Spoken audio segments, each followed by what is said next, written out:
Welcome back. Our today's topic is control and coordination. I hope you must have completed your first chapter. So our today's chapter is control and coordination. So first, what is neuron? The nerve cell which receives the information from the environment is known as neuron. Now, what is the structure of neuron? The neuron consists of cell body, first point, second dendrite, third axon, and fourth is nerve endings. These are the parts of the neuron. So first, cell body. The cell body consists of nucleus, cytoplasm, and certain organelles are present. Dendrite. Dendrites are the processes which are present on the cell body. Dendrites are the branched processes which are present on the cell body. Axon. Axon is a thread-like structure or fiber-like structure. Sometimes a sheath is present on the axon that is known as myelin sheath. Sometimes myelin sheath is present on the axon. Next is nerve endings. The axon ends in a branched structure known as nerve endings. The nerve cells are arranged in this way. The gap between the two neurons is known as synapse. The gap between the two neurons is known as synapse. That is the axon or nerve endings of one neuron and dendrites of the other. These are the nerve endings of first neuron and these are the dendrites of the other neuron. The gap between the two neurons is known as synapse. Now, how the nerve impulse travel in our body? First, the dendrites receive the impulse. Dendrites receive the impulse. Then some chemical reaction occurs in dendrites which generates an electrical impulse. So first dendrites, some chemical reaction occurs which generates an electrical impulse. Then that electrical impulse passes from cell body to the axon, and then near the nerve endings that electrical impulse again secretes some chemical, and then these chemicals stimulate the dendrites of the next neuron, and in this way nerve impulse travels in our body. Again I am saying this one, listen carefully. First, the dendrites receive the impulse. Some chemical reaction occurs in the dendrites which generates an electrical impulse. So first chemicals are produced in the dendrites. Some electrical impulse which generates an electrical impulse. Then this electrical impulse travels through cell body and axon, and near the end this electrical impulse again secretes some chemicals. Again, then these chemicals are present here. Then they stimulate the nerve, the dendrites of the next neuron. So in this way nerve impulse travels in our body. Now our next topic is reflex action. It is the involuntary, automatic and rapid response to the stimulus acting on a specific receptor. What is the meaning of involuntary? That is, it does not work according to our will. Automatic means this is also in this brain is not involved. Rapid means very fast response. So reflex action is involuntary, automatic and rapid response to a stimulus. Stimulus means any sensation, information which we acquire from the environment, acting on a specific receptors. So what is the process of reflex action? First, stimulus acts on the, or our receptors receive the stimulus. Where are receptors present? Receptors are mainly present in the sense organs. in all five sense organs are there. In all sense organs, receptors are present and they receive the stimulus. And then they pass this information to the spinal cord. In the reflex action, spinal cord is involved and brain is not involved.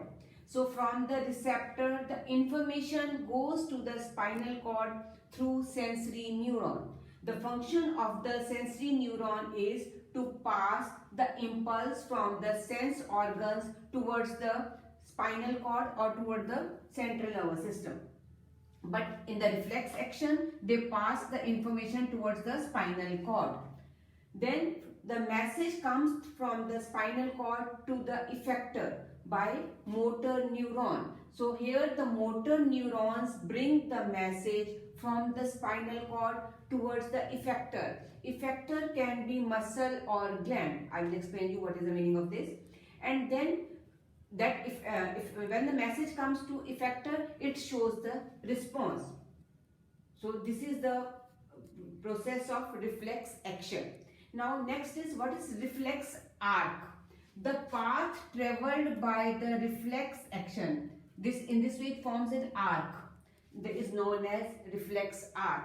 The path traveled by the reflex action is known as reflex arc, because it is in the shape of arc. So this is known as reflex arc.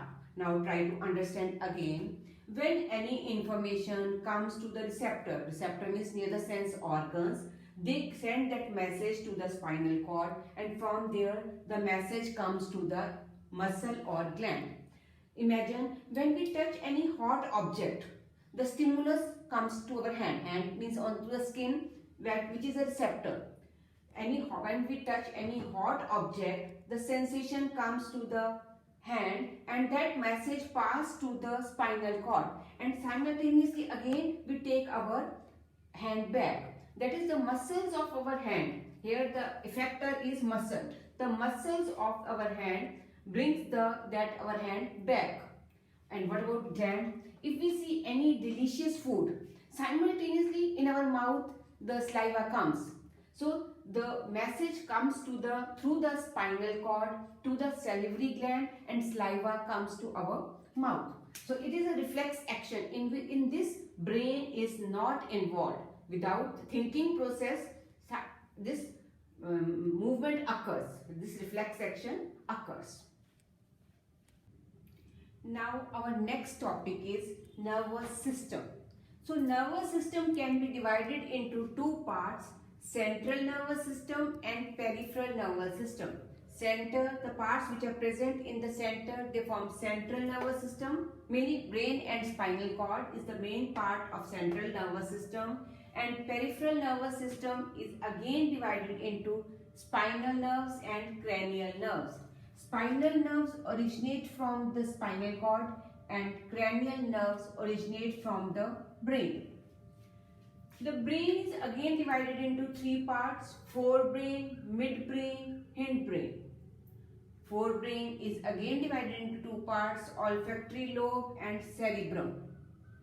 And hindbrain is divided into three parts: cerebellum, pons and medulla. Now, what are the main functions of forebrain?